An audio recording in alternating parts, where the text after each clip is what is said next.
জন্য গাছি বাই গাছি তসর ছাড়া আমি করি না। Very demanding piece. হ্যাঁ, ওটার জন্যই বলছি এই শাড়ি আপনি বিশ্বাস করবেন না, আপনারা প্রচুর আমি বিক্রি করেছি, আবার লোকে চেয়েছে এবং আমার দোকানে গিয়ে যেহেতু পাইনি তারা দুঃখ প্রকাশ করেছে আমার কাছে।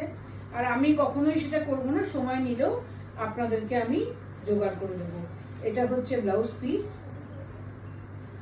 এরপরে শাড়ি শুরু হচ্ছে। এবার বর্ডারটা দেখুন, হয়তো মানে সুতোর রং আলাদা হয়, কিন্তু আমরা এই শাড়ি আমি আগেও বিক্রি করেছি। সেম কনসেপ্ট, হ্যাঁ সেম কনসেপ্টের শাড়ি আমি বিক্রি বাট করেছি। Colour combination is different. এবার হাফ চলে যাওয়ার পর যতটুকু শাড়ি দেখানো যায় 2.5 মিটার পুরোটা কাজ, 2.5 মিটার পুরো কাঁথায় ভর্তি।